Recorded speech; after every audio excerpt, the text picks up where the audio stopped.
from the Hoodwood, the internet's foremost location for the most honest, unfiltered commentary and insight on the world of sports. Now, once again, here's Hoodwood's hometown hero, KJ Green. Greetings from the Hoodwood, where we're simply having a wonderful Christmas time. Yes, I get into the Christmas mood. I'm not a bah humbug. I enjoy the season as much as anybody else. And maybe it'll snow on Christmas. Who knows? Snuffy is still confused about Messi. He gets Messi, he gets in trouble, but he doesn't understand all the fuss about Messi. But he's a dog. He doesn't understand a lot of things. I'm your man, KJ Green, welcoming you back to the Hoodwood. And let's, right off the top, let's dive into that World Cup. What a finish! I mean, a lot of people say soccer is boring. A lot of people say they don't get the whole thing of why a billion people were watching that finale broadcast. If you didn't see it, you missed one heck of a game. Argentina and France going head up for the World Cup title, and it lived up to its billing. Let me tell you. Argentina jumping out to a quick 2-0 lead with Messi scoring on a penalty kick, and then setting up Angel Di Maria on a beautiful finish in the 36th minute. Everybody's thinking Argentina's going to have a cakewalk to the cup. It's going to be an hour-long celebration of Messi and the Argentine squad. French were like, hold up, son. Let me speak at you for a second. Mbappe, who had done nothing the first half, proved why he is one of the best players in the game, scoring 2 goals in less than just over 90 seconds, in a minute 33. A pair of goals by Mbappe in the 80th and 81st minute, one on a penalty kick, the other one on an absolutely brilliant finish. Levels the game at 2, and you could see, man, the Argentinian squad were shook. You could look at them and they're just like, what happened? This was supposed to be all about us. French was like, nah, son, we got a game to play. Game goes into extra time, 2 15-minute halves, and you're waiting for something to happen. Messi makes it happen. Messi always makes it happen. You wanted to go, mama, it's that man again. Crashing the goal on a brilliant finish. A lot of people, there was a little controversy. Many people said that pass was set up was offsides, but the goal, there was no offsides call. The goal counted, and everybody's thinking, okay, Argentina, they had a little bit of a scare like they did against the Netherlands. It's going to be all good in the hood, no problem. French was like, wait a minute, son. Let me speak at you for a second. They came right back. And who was Johnny on the spot? Of course, after a penalty a foul in the penalty area, Mbappe. Mama, it's that man again. Ooh, boy. He finished like nobody's business with the penalty kick, and we're level at 3 after 120 minutes of brilliant play. Now you got to go to penalty kicks. Now, I personally think that the World Cup final should go to a golden goal. Winner, sudden death goal after 120 minutes. Whoever scores the next goal wins. But you could have been there all night. So, instead, we're going to penalty kicks. Now, with the penalty kicks, you had both Messi and Mbappe, both of them leading off for their respective squads. Both of them cash in. Okay. Now, Dybala scores for the Argentine squad, but Coman and Tchouaméni were both denied. And my apologies to any of the French fans who, if I'm mispronouncing names, that's my fault. I didn't pay too much attention in French class. Actually, I didn't take French. I took Spanish. But I didn't pay that much attention anyway.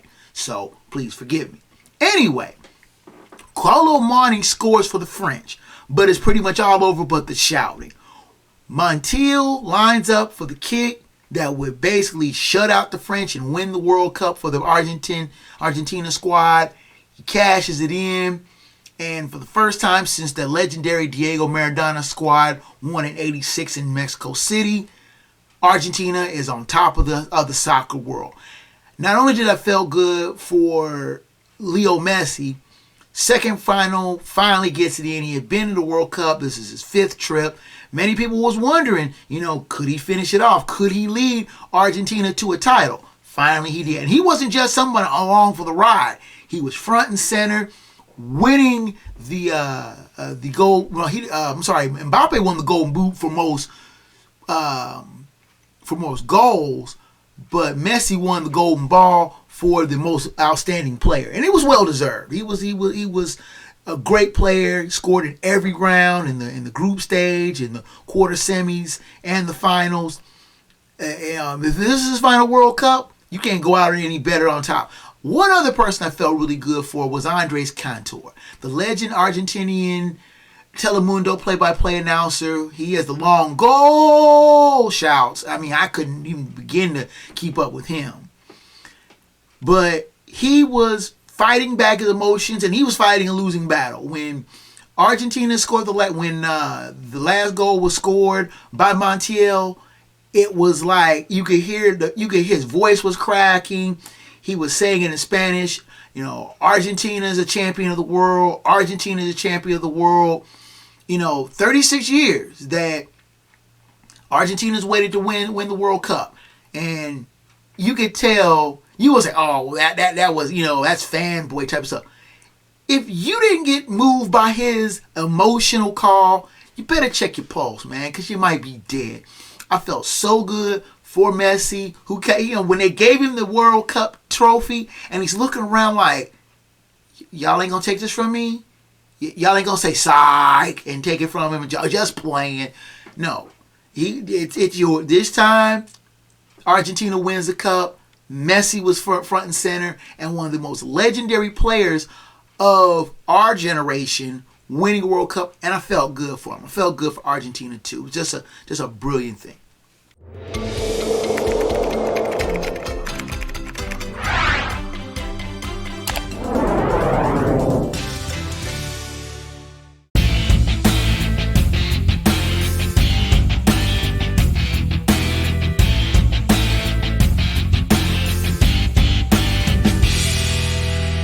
Now, let's switch gears to another type of football. Not soccer, but American football. College football, specifically, and the CFP. Now, last week I detailed the two teams that I thought had the least chance of winning the CFP title. Now, let's look at the two teams that I think have the best chance at winning it all. First of all, we talk about Georgia. Snuffy says he can't run with them dogs and asks a serious question, can the Bucks? That is going to be the question that's going to haunt Ohio State about Georgia. Not only do they run and run and run and run. I mean, you have a three-headed running game with Edwards, McIntosh, and Milton, and they just keep rotating them in and out, in and out. And they're going to run the ball down your throat. They don't make any bones about it that they are a running team. Now, Stetson Bennett is a good quarterback, veteran quarterback. He's been around seemed like a long time. But he's a veteran quarterback, very savvy, great pocket presence. He can run when he wants to. He has a decent amount of receiving core where he can keep defenses honest if they try to crowd the box. On defense, you got a lot of players from Georgia that are going to play on Sunday. You can book that, especially Jalen Carter. Whoo, boy, he's a run clogger. He fills holes. He makes tackles in space. He makes tackles shedding blockers. He is a good, if not great player that is going to be, like I said, playing on Sundays. And he is a problem. If Ohio State doesn't neutralize him, it's going to be a long day in Atlanta. Bad enough that Ohio State's got to play Georgia in Atlanta, some 90 miles from the Athens campus. But you're playing Georgia, a team that really hasn't been tested in a couple of years. Not since my Bearcats took them to the wall in that very same Peach Bowl 2 years ago. That notwithstanding, Ohio State's got a good team, but they have their work cut out for them taking on the Bulldogs in Atlanta. Now, the other team I think is going to have the best shot at making the CFP championship is Michigan. Michigan is a second half team. They start slow, but boy, they come at you strong in the second half. 186 point differential in the second half of games. They win games not only with defense, but Donovan Edwards has stepped up his game with Blake Corum being out. Michigan is another team that really hasn't been tested too much in the last few weeks.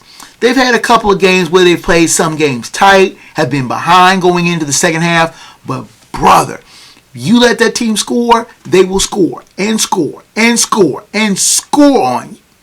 This is not a team to take lightly. Now, what Michigan's going to do is they're going to slow down the game. They're going to slug it out with their running game. Their key is to keep Max Duggan off the field because TCU's high-powered offense can put up the points. The problem that TCU has is Michigan's going to force you into scoring quickly. If you don't score quickly, if Michigan has a ball on prolonged drives, keeping that TCU defense, which is good but not great, TCU can be beaten. And I don't say that they won't be beaten because I think Michigan's going to win the game.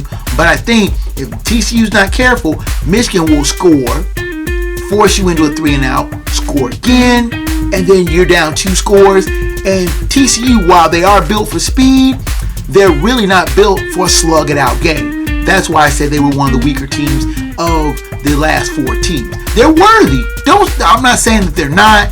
I'm just saying that Michigan is a better team on both sides of the ball, both defensively and offensively. Is today your last day on Earth because you are being deployed to space tomorrow? Have you just turned 18 and you're ready to get out of your parents' house? Has your granddaughter gotten her boyfriend pregnant? Whatever your reason, you need us at GottaGetMarriedNow.com. We specialize in last-minute weddings. Active duty, military veterans and retired discounts are available. Visit us at GottaGetMarriedNow.com.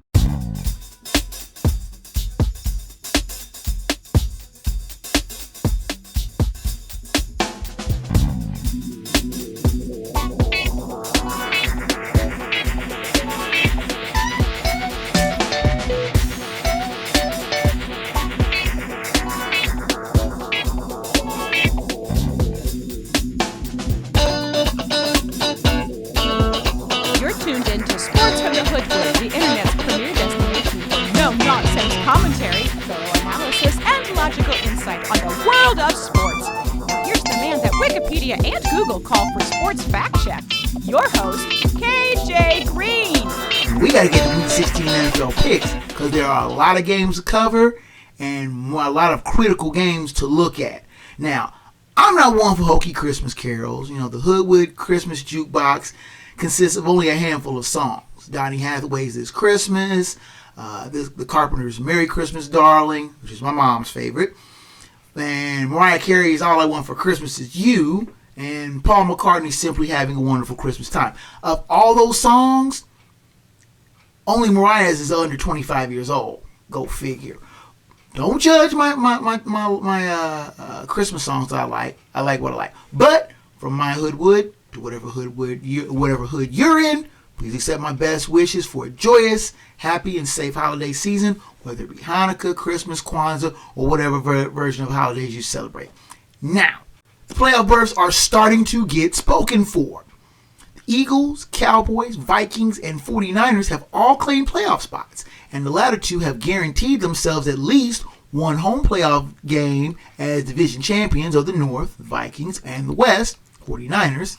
Now in the AFC, Buffalo has clinched a playoff spot, and the Chiefs wrapped up their 7th straight AFC West championship. Now there are a few possibilities of a Merry Clinchmas this week. See what I did there? For some teams, and the possibilities I'll list where applicable. Now, back in the day, the NFL used to avoid playing on Christmas. They'll avoid it like the plague. After the 1971 divisional round fell on a Sunday, where the Cowboys and Vikings played the early game and the Dolphins and Chiefs played the late game. Now, the NFL did take some heat for the smaller than expected crowd for the former, and the latter going to double overtime, and many feeling that messed up a lot of people's Christmas dinners.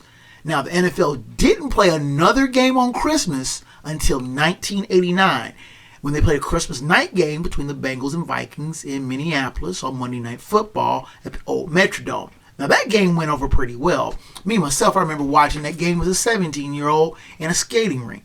But anyway, the NFL had moved its schedule to avoid playing any kind of playoff games on Christmas, because usually the end of the season hit right around Christmas. They went so far as to schedule games on Saturday and Monday. Ironically, the year before, in 1988, the Vikings had played their wild card game on a Monday afternoon, the Monday after Christmas. They pushed the schedule, NFL then pushed the schedule the next year a week so that the NFL season would end specifically on Christmas that next year. Now, since then, Christmas now falls within the regular season schedule, and is now the tail end of the season, but not the end of the season. Still, this year, to make the day special, they play a limited schedule, and the bulk of the schedule, 11 games, are falling this week on a Saturday. Odds are being provided by ESPN for entertainment and comparison purposes only. If you bet the lines and lose the holiday feast money, that's on you. Now, if you do come to the Hoodwood, I might fix you some hot cider, but you're going to have to listen to Mariah or be forced to sing along with This Christmas a few dozen times. Let's get into the game, shall we? But first, the Thursday game is on tap before all the Christmas games. 6-8 Jaguars taking on the 7-7 Jets at MetLife Stadium in East Rutherford, New Jersey. 8:15 kickoff on Amazon Prime. The Jets are 1-point favorites. Last week, the Jaguars defeated the Cowboys 40-34 in overtime, while the Jets lost to the Lions 20-17. Now, the Jags might be growing up in front of our very eyes. Isn't it lovely? They continue their stunning run of good play with a thrilling win over a good Cowboys team at home and in front of a delirious Jacksonville crowd. They now head to Gotham to play a badly slumping Jets team that seems to find themselves behind the 8-ball late in games more often than not. The Jets fading fast from the playoff scenario, and though I said I wouldn't do it, and I'm going to regret this, I know, I'm going to throw my trust in the Jags one more time. One more time this year. You got one more shot, Jacksonville. You boo-boo on yourself. I'm not going to pick you anymore. A win here, and they have a clear path to control their own destiny to not only a playoff berth, but a divisional title once thought unthinkable at season start. The pick is Jacksonville. Let's go to the Saturday games now. The bulk of the season, the week's schedule for this week is on Saturday. Leading off, we have 8-5-1 Giants at the 11-3 Vikings at US Bank Stadium in Minneapolis. 1 p.m. kickoff on Fox. The Vikings are 3.5-point favorites. The playoff implications are listed that the Giants clinch playoff spot with a win and losses by Seattle, Washington, and Detroit. The Vikings have already clinched the NFC North. Last week, the Giants defeated the Commanders 20-12, while the Vikings defeated the Colts 39-36 in overtime. The G-Men grinded out a win in D.C. to keep their playoff hopes very much alive. Now they head to the snowy climbs of the Great White North to tangle with the Vikes squad that is still pinching itself after its miraculous comeback against the Colts. Now, Danny Dimes has been very inconsistent, though he has played capably enough to engineer grimy yet needed wins.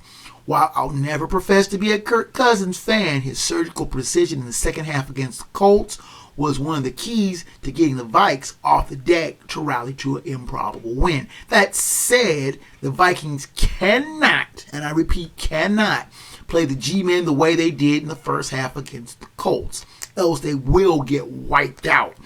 Now, the G-Men can't put up those kind of numbers anyway, so I think that this game will likely delve into a grimy grinder, with the G-Men once again showing the kind of inconsistency that makes them a suspect playoff contender. The Vikings will continue to live on the one-score edge. The pick is Minnesota. Next up, we have the 11-3 Bills taking on the 3-11 Bears at Soldier Field in Chicago. 1 p.m. kickoff on CBS. The Bills are 9-point favorites. Note that the Bills have already clinched a playoff spot. Last week, the Bills defeated the Dolphins 32-29, while the Bears lost to the Eagles 25-20. Now, the Bills won another wild game, this time in their snowy crib, and now they head to the Midway to face the Bears, who have to be wondering what they did to deserve the fate of one playoff contender after another on their late season schedule. There was once an old Sports Illustrated cover back in the day with a pic of Bears legend Walter Payton with the headline, Chicago's one-man game. This was apropos for Payton then, and it's certainly true for Justin Fields now. Despite the help of David Montgomery in the backfield, feels like he's battling opposing defenses more often by himself. Against a freewheeling, rowdy Bills defense, Fields is in real trouble. And with the Bills looking to stack wins to hold off challengers in the AFC like KC and Cincinnati, they will take the wins wherever they can get them. The pick is Buffalo. Next on the docket, we have the 5-9 Saints taking on the 6-8 Browns at First Energy Stadium in Cleveland. 1 p.m. kickoff on CBS. The Browns are 3-point favorites. Last week, the Saints defeated the Falcons 21-18, while the Browns defeated the Ravens 13-3. Both teams coming off ugly but needed wins over divisional foes at home. They now square off in Cleveland.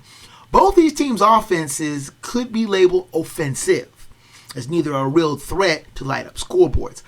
I'm no fan of Deshaun Watson for various reasons, but he has managed to keep the Browns in games. They have won 2 of his first 3 starts. I think he plays well enough to make it 3 or 4. The pick is Cleveland. Next on the docket, we have the 1-12-1 Texans taking on the 7-7 Titans at Nissan Stadium in Nashville. 1 p.m. kickoff on CBS. The Titans are 7-point favorites. Last week, the Texans lost to the Chiefs 30-24 in overtime, while the Titans lost to the Chargers 17-13. Now, the Texans are at least playing better. They took another top team to the wire before another heartbreaking loss, this time to the Chiefs in overtime. They head to Music City to take on a reeling Titans team that, despite dropping 4 straight, are still all alone in the AFC South lead. How does that work? Now, the Titans offense is looking weaker and weaker by the week. Hey, a play on words. And have gotten further weakened by the loss of Ryan Tannehill. The Texans are way overdue for a game to break their way. And in this goofball season, I think it should be this week. Their offense has played decently enough against 2 of the stronger teams, and I think they steal a win over a fading squad. The pick is Houston. That's the Hoodwood upset of the week. Next on the docket, we have the 7-7 Seahawks taking on the 11-3 Chiefs at GEHA Field at Arrowhead Stadium in Kansas City. 1 p.m. kickoff on CBS. The Chiefs are 9.5-point favorites. Note that the Chiefs have clinched the AFC West. Last week, the Seahawks lost to the 49ers 21-13, while the Chiefs defeated the Texans 30-24 in overtime. The once promising season of the Seahawks is fading badly, with their second loss at home in the span of 4 days took them from contenders of the NFC West crown to fighting for their very playoff lives. They head to Kansas City to face a Chiefs squad that dawdled and doddered around here and there with the woeful Texans and nearly let a supposedly winnable game slip away. That said, this is an interesting matchup between a pair of solid quarterbacks, the irrepressible Patrick Mahomes and the resurgent Geno Smith. The Chiefs have their weaknesses, to be sure, and seem to mind wander at times, but they should be able to outmuscle the reeling Seahawks, who are losing their grip on their one stronghold on a playoff spot. The pick is Kansas City. Next on the docket, we have the 10-4 Bengals taking on the 7-7 Patriots at Gillette Stadium in Foxborough, Mass. 1 p.m. kickoff on CBS. The Bengals are 3.5-point favorites. Last week, the Bengals defeated the Buccaneers 34-23, while the Patriots lost to the Raiders 30-24. Playoff implications here: the Bengals clinch a playoff spot with, or they may have clinched with a Jets loss on Thursday, but they clinch a playoff spot with a win.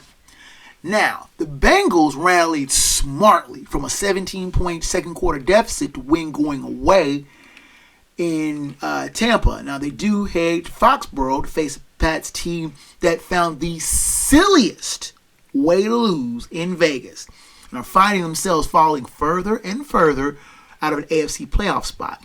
The Bengals, though a bit weakened on defense, are still finding ways to cause havoc and turn turnovers into points. Mac Jones will not be able to sit back and get passing yards against that said defense. Though I don't trust Bill Belichick to try to get a sneaky way to find a win, I still think the Bengals will be able to grind out a tougher win than they really have a right to expect. The pick is Cincinnati. Next on the docket, we have the 7-7 Lions taking on the 5-8 Panthers. Bank of America Stadium in Charlotte, 1 p.m. kickoff on Fox. The Panthers are 2.5-point favorites. Last week, the Lions defeated the Jets 20-17, while the Panthers lost to the Steelers 24-16. Now, the Lions dodged one bullet after another in a scrappy win in Gotham. They now head to the Carolinas to face a Panthers team that is actually in better shape in this divisional race than the Lions are. That said, the Lions have suddenly gelled into a team no one wants to deal with. Jared Goff, Jamal Williams, and Amon-Ra St. Brown are giving defenses migraines, and their underrated defense is making the big plays when needed. Now, the Panthers blew a big opportunity to push into a tie with the Bucs in the sorry NFC South. I know I'm going to regret this, but the Lions actually look and play like a better team for Detroit. Let's take a time out. Come back with the second half of the NFL Week 16 picks. Sports on the Hoodwood rolls on after this. Who can I get to help me? I know, Santa. Hey there, Raj. Are you ready to tell him? Why, yes, Santa, will you help? Of course. So, Raj has been hard at work all year coming up with ideas that he can put together in scripts and movies just for you. And once the holidays are over, we can start shooting movies. Like my new thriller, The Ultimate Delivery, and my new feature film, Don't Mess with Family. And so much more. All coming in 2023. Ho, ho, ho! Happy holidays from all of us at Holly Tucky Films and Rage Pictures. And be sure to follow us online where we get Wait your a minute, social that media. was my Look, line. Santa, we talked about this. You said I'd get the final Look, word. I just want to make sure I'm still getting paid for Look, this. if you don't want a box of coal underneath the tree, you Whoa, better why honor. so hostile? Dude, just let him have the last word. Okay, fine. Stay safe and warm this holiday season. Happy? You made the top of the night.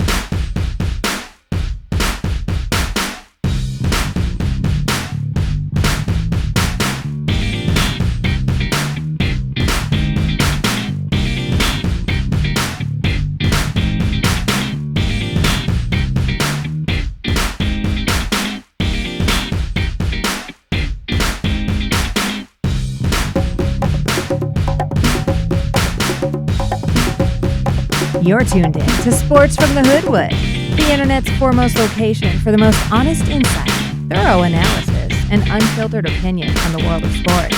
Now, once again, here's the man of the hour, After Hours, your host, KJ Green. You're back in the Hoodwood. I'm KJ Green. Let's continue with the NFL Week 16 picks. Next on the docket, we have the 5-9 Falcons taking on the 9-5 Ravens at M&T Bank Stadium in Baltimore. 1 p.m. kickoff on Fox. The Ravens are 7-point favorites. Last week, the Falcons lost to the Saints 21-18, while the Ravens lost to the Browns 13-3. Now, the Falcons are trying to show some patience with Desmond Ridder, former Bearcat, but they are trying not to panic in the face of being in the NFC South playoff race. They head to Baltimore to face a Ravens squad that has not only seen their weak offense get even more toothless in a loss to Cleveland, but has also seen the streaking Bengals team zoom past them in the standings. Needing a win badly, the Ravens will win a slug-it-out game, else they may end up further behind the Bengals in the AFC North. The pick is Baltimore. Let's turn to the late games on Saturday. First off, we have the 7-6-1 Commanders taking on the 10-4 49ers at Levi's Stadium in Santa Clara, California. 4:05 kickoff on CBS. Do note the network change. The 49ers are 7-point favorites. Last week, the Commanders lost to the Giants 20-12, while the 49ers defeated the Seahawks 21-13, which clinched the NFC West for the 49ers. Now, the Niners have quietly won the NFC West, as noted, and are trying to move up in the NFC playoff hierarchy. But they face a tough Commander squad that got royally hosed last week at home on a suspect non-call late. That said, the Commanders' offense will find the going slow against a fierce Niners defense that hasn't given up more than 17 points since losing to the Chiefs. That was 7 weeks ago, people. I think that the Niners will continue to menace the Vikings and Eagles, who are above them in the NFC standings, by keeping pace with the win. The pick here is San Francisco. Next on the docket, we have the 13-1 Eagles taking on the 10-4 Cowboys at AT&T Stadium in Arlington, Texas. 4:25 kickoff on Fox. The Cowboys are 6-point favorites.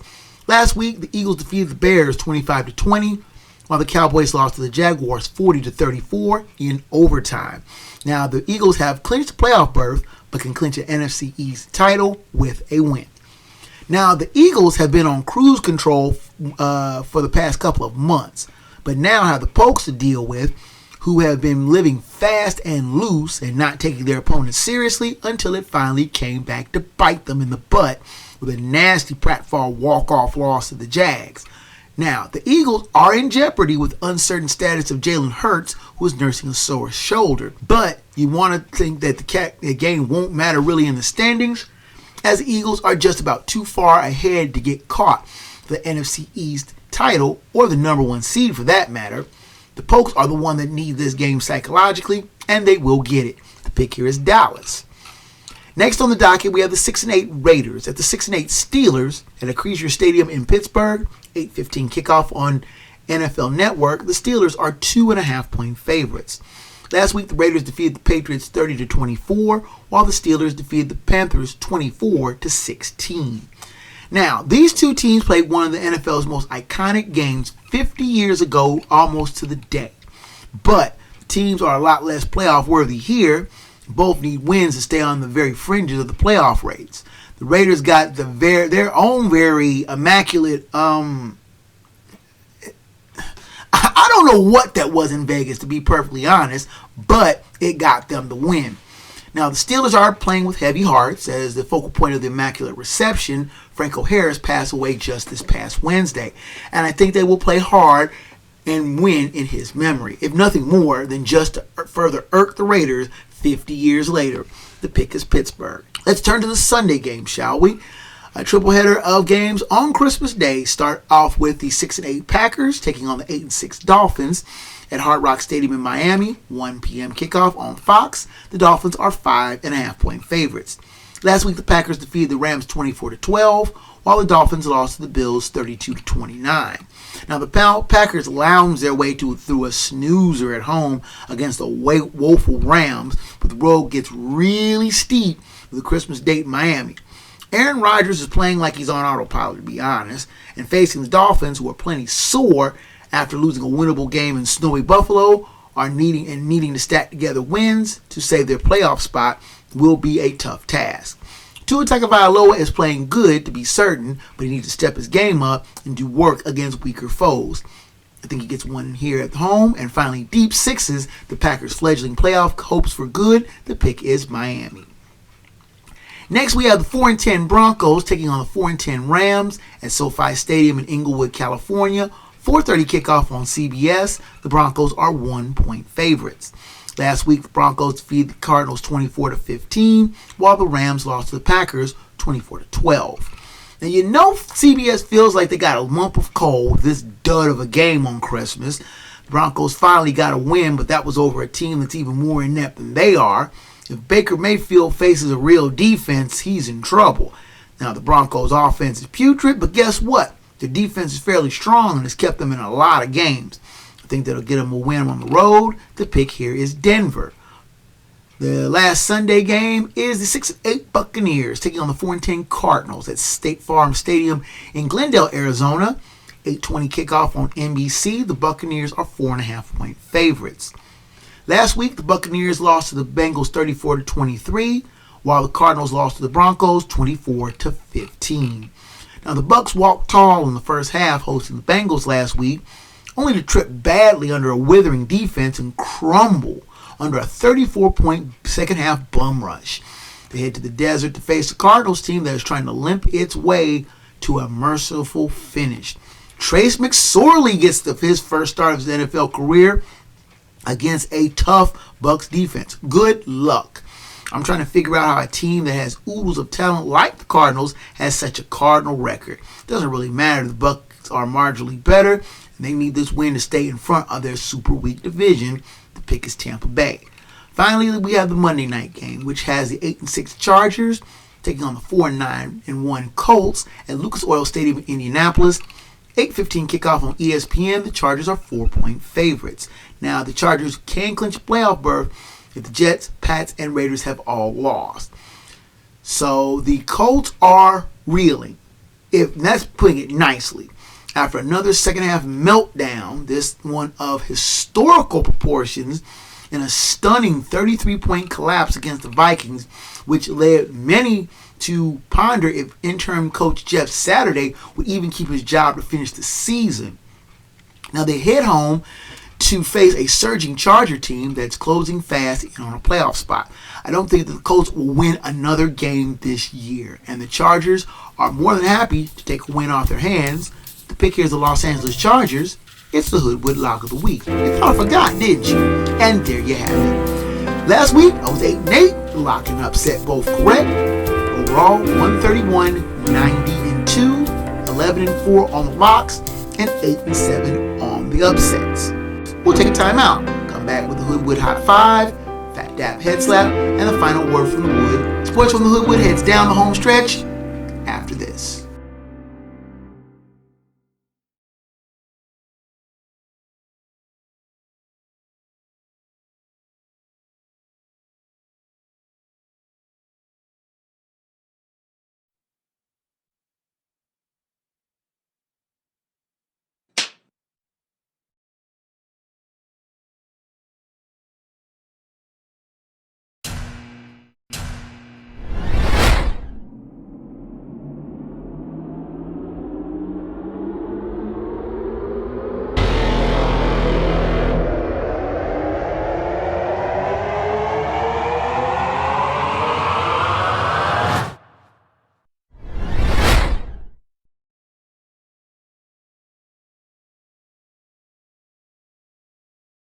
Hi everyone, I'm KJ Green. If you're looking to reach a broad audience with your advertising dollar, look no further than where you are right. You can advertise right here in the Hoodwood. If you need spots created as well, Black Bandit Productions Enterprises create commercial content that drives sales and gets results. You send your inquiries to ads at blackbanditproductions.com. Black Bandit Productions and Enterprises. Sounds, ideas, and images of the 21st century.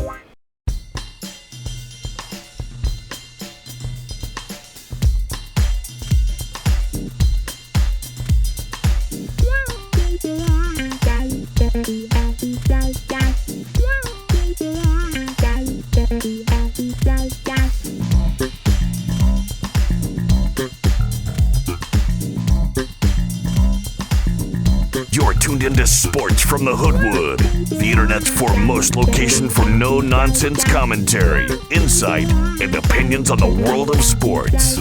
Here now live in living color, black by popular demand. Your host, KJ Green. Rounding third and headed for home here in the Hoodwood. We're headed down the stretch. Let's finish up strong with the Hoodwood Hot 5, Phat Dap Head Slap, and the final word from the Wood. Now, the Hoodwood Hot 5...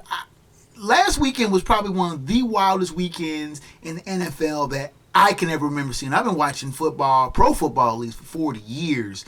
And I cannot remember a weekend that was as nutty, as crazy, so many great games, so many wild finishes.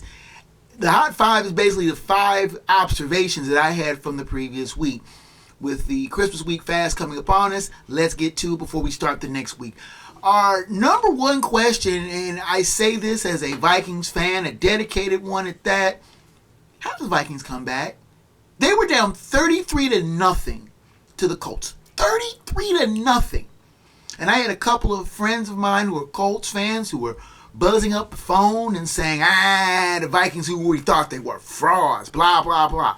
And I'm just sitting on the couch, depressed, watching. So I just turned the game off. I honestly admit, I turned the game off. I went to the University of Cincinnati basketball game, watched them win their game over LaSalle, and when I turned the game back on, I was keeping track of the game on my phone, and I looked and I saw that the Vikings had scored, so I'm thinking, okay, they averted the shutout. And they scored again. It's 36-14. And I'm like, They scored again right before I turned right before the end of the basketball game. So I turned the game back on, and I'm thinking, oh my goodness. I mean, I'm looking at the stats and everything. I'm like, how do they come back? How is this possible? The Vikings did what many people say couldn't be done. The 33-point deficit was the largest comeback ever. And I saw the Frank Reich leg comeback that the Bills did in the 1992 playoffs against the then Houston Oilers, where they came back from 35-3. And like that Buffalo game, there was a pick six. Like that game, they were down huge in front of a disgruntled home crowd.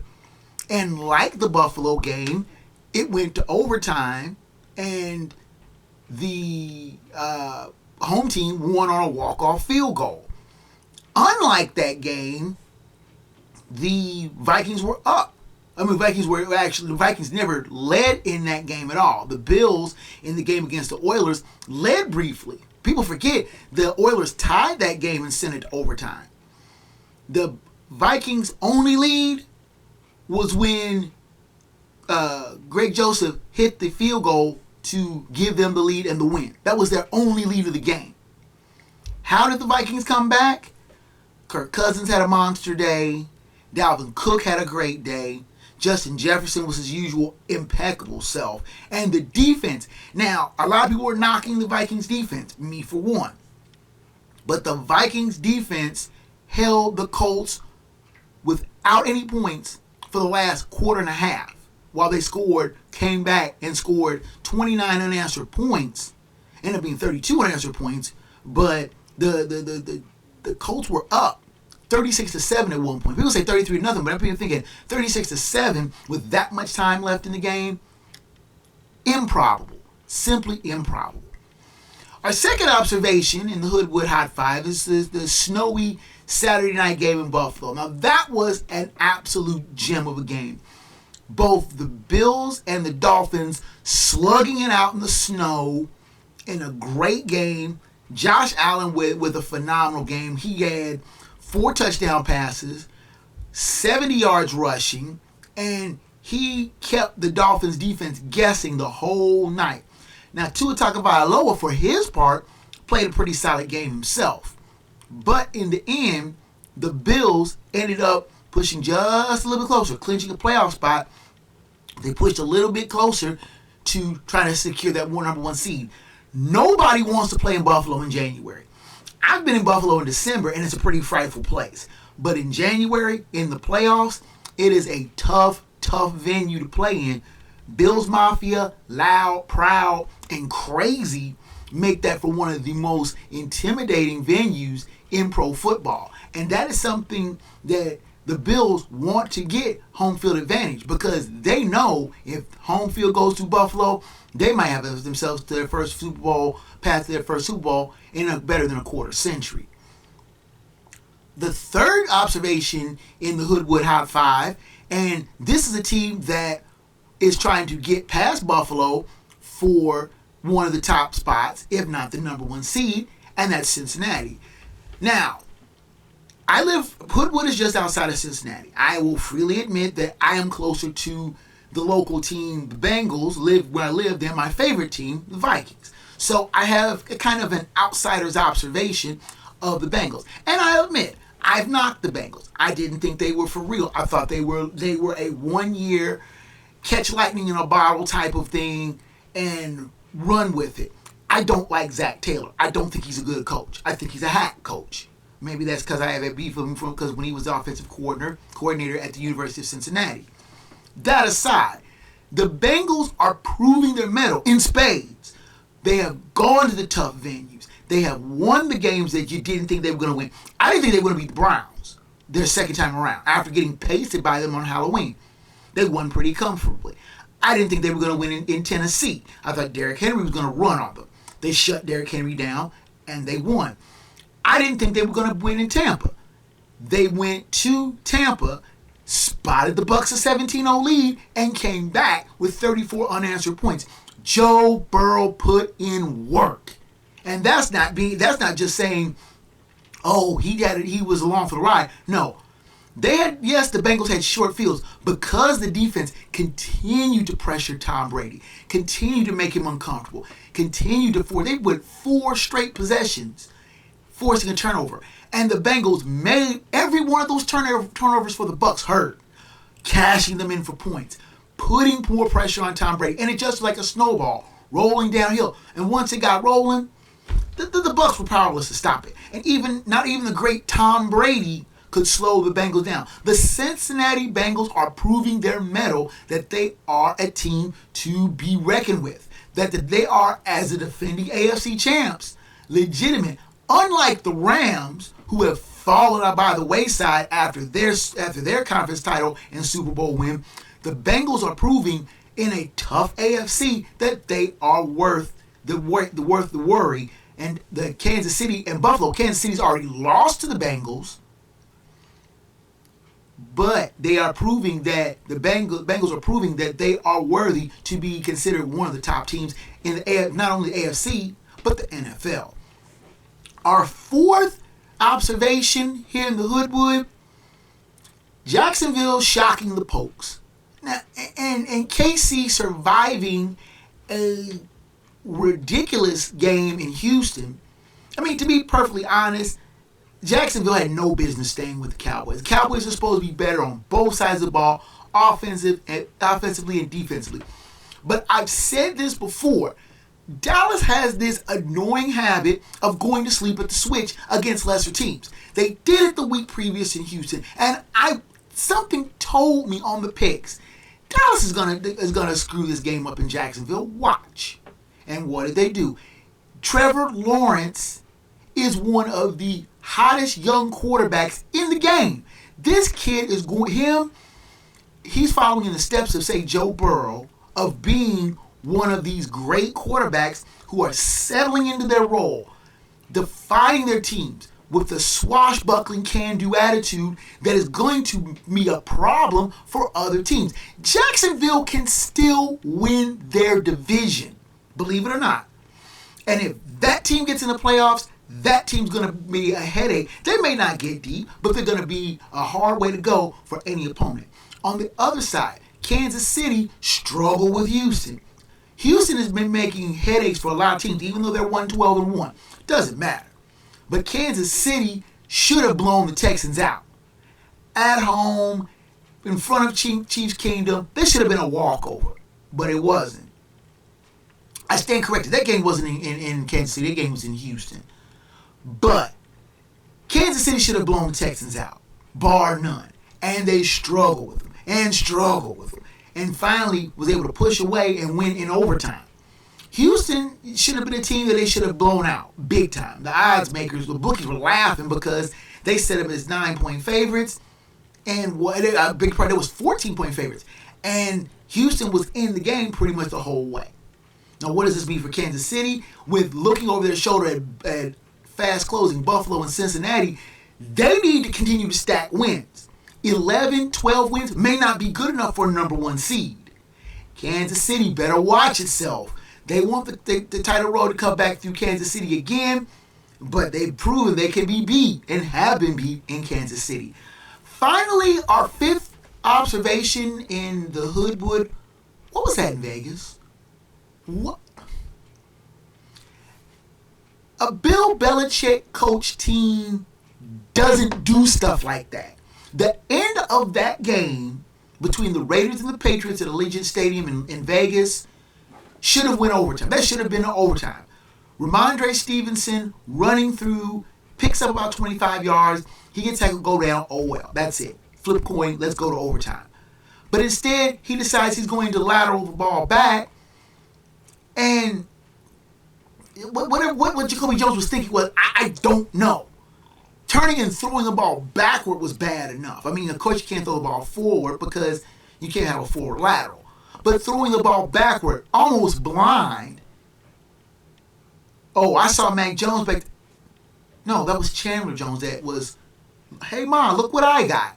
Takes the ball and runs, steamrolling Mac Jones, by the way, who I felt bad for. He shouldn't have been put in that position. The Patriots, I was surprised Bill Belichick just didn't tell Stevenson and Jones, you know what? Find your own way home. Y'all both cut. Because if I was a coach, I'd have cut them. There's no reason that game should have ended like that for the Raiders. None at all.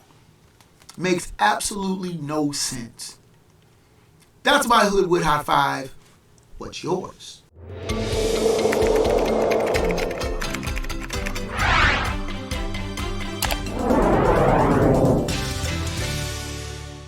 Now, turning to our Phat Dap and Head Slap of the Week. Our Phat Dap goes to Jerry Edmond, a Patriots fan who is in Las Vegas. Now you go, how's a Patriot fan in Las Vegas? But anyway, Patriot fan watching the game between the Patriots and the Raiders, and there is some unidentified woman who I won't give that much credit to, is just hollering at him and heckling him and berating him. And Jerry Edmond stands there watching the game. It was in the upper level of Allegiant Stadium. He's standing there watching the game, arms folded. I mean, Bill Belichick could take notes from this guy, as stoic and as unflappable as he was. But he's standing there watching the game, and this lady continues to berate him and heckle him and just holler at him. And he says very little, if anything, to him. Now, of course, as I described in the Hoodwood Hot 5, the Patriots lost the game in one of the silliest ways that you could lose, on an intercepted lateral that was ruled a fumble. And this lady is hollering and dancing around and, in your face type of thing. Edmund remains stoic. And his stoicism and not responding, because if someone's in your face like that, it's almost a natural response to want to respond. But he didn't. And his stoic nature caught the attention of Patriots owner Robert Kraft, who not only congratulated Edmonds, thanked him for his steadfast loyalty to the Pats, but also in the face of the silliness of this fan, but offers him 4 club seats at Gillette Stadium, flies him to Foxborough for the Saturday game against the Bengals. He will be introduced on the field. He will get a customized jersey, and the profound thanks from the Kraft family. The way that young man handled himself is admirable. I don't know if I could have done that. Now, I've went to Bengals games at Paul Brown, now Paycor Stadium, wearing Vikings jerseys. All 3 times the Vikings have lost. All 3 times I've had people yell at me, the Vikings suck, in your face. And I'm sorely tempted to just pop off at them. I don't, because it doesn't serve any purpose. For this young man to do what he did, how he did it, was something to be lauded, and I'm glad that it was noticed and that Robert Kraft took the time to recognize this young man for his dedication to his favorite team and treat him to something that's probably a once-in-a-lifetime thing. It'd be a dream for him probably to go to Foxborough to watch the Pats. Now he's going to get it and be able to do it in style. It's a great thing. Our head slap of the week goes to the, and I say so-called, in air quotes, French fans. And you'll understand why I say so-called. These are ones that left threats and other racist remarks to the players of color of the French national team that lost that dramatic World Cup final. Key players, and as noted, most of them who were of color, were sent some of the most vile, disgusting, racist remarks and threats over social media and even in their voicemail. How do you take the time to find somebody's phone number and call them for the express purpose of calling them and saying stuff to them? It makes no sense. None at all. None. And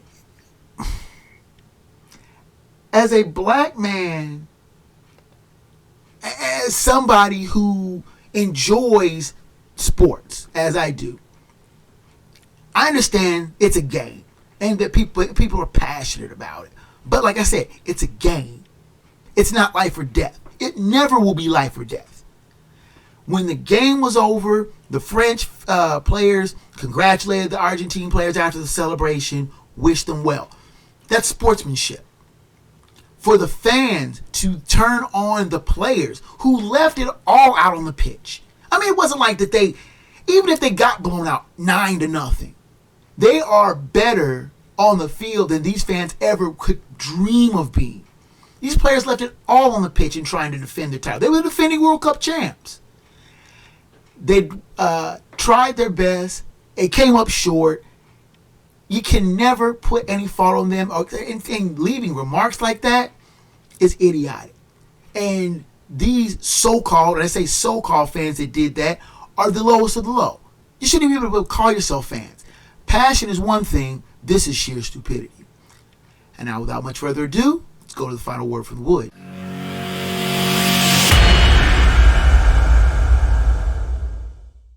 "50 years ago, on December 23rd, a dynasty was launched, all on a ricochet.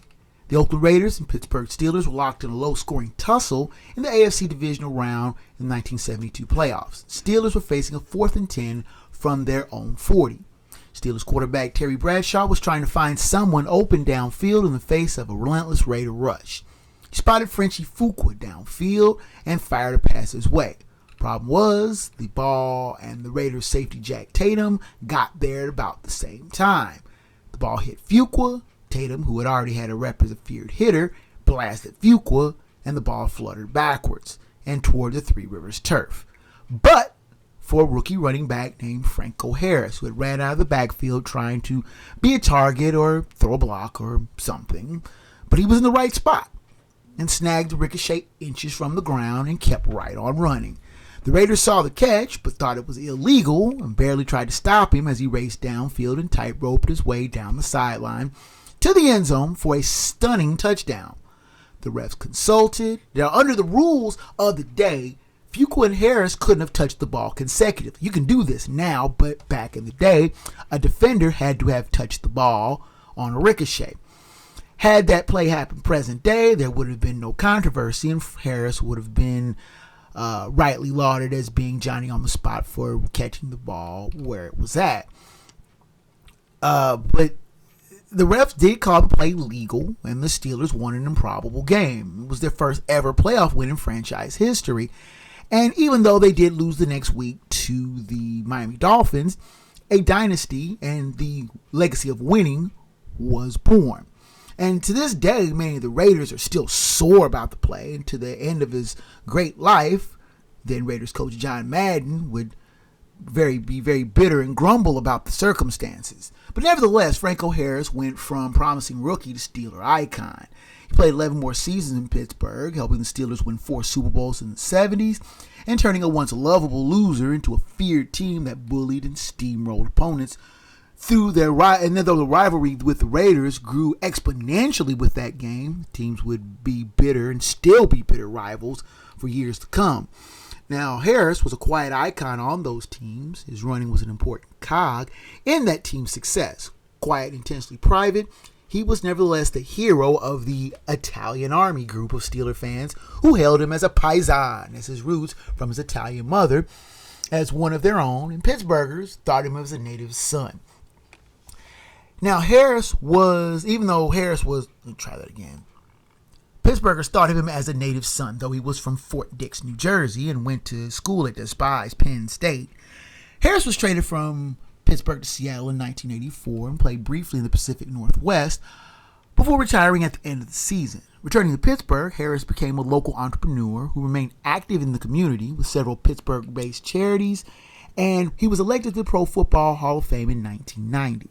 Now, the NFL had scheduled the Steelers and Raiders to meet 50 years and 1 day after that iconic game, and Harris was to be honored as only the 3rd player in Steelers history behind Ernie Stoutner and Mean Joe Green, no relation, to have their number officially retired. That would be Saturday the 24th. Harris passed away Wednesday at the age of 72. I can never say I was much of a Steelers fan, but I respected Harris's quiet demeanor, his quiet workmanlike attitude toward the game, and better still, his humble attitude, and was always one who was more concerned about the team than his personal glory. Many a person in Pittsburgh would run across Franco Harris, and he always would take time to chat with him and chat with the quote-unquote millions of people who were there that watched that game, even though the game was blacked out locally and only 49,000 people were actually at Three Rivers Stadium that day. Nevertheless, Harris was one of the type of players that would be good to the fans, good to people, and good to his fellow man. His desire to just help out led him to be at the right place at the right time.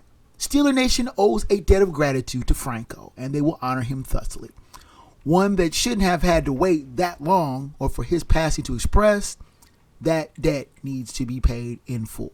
And that is the final word from the Wood.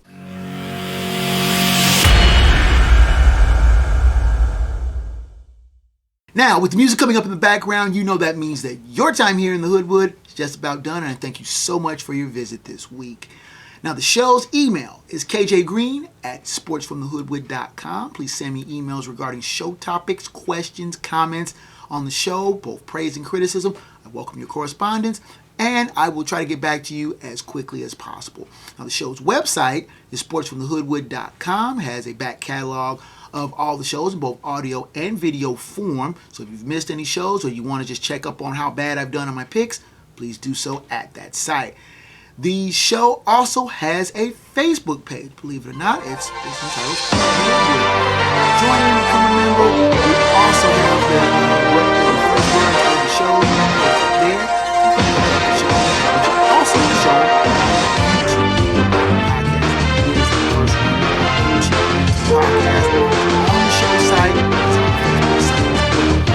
The audio version is in many forms: Amazon, iTunes, Stitcher, Spotify, many fine platforms providers carry Hoodwood now. If your favorite does it, ask for it. Ask me for it, send me mine, but I can to see if we can get it out there.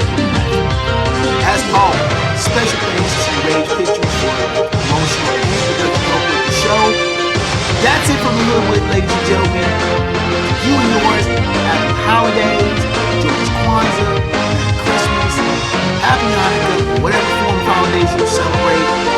My Hoodwood to yours, Green. Until next time, sports fans. Sports from the Hoodwood Is a Black Bandit Productions and Enterprises presentation. of a 551 Audio and Films production.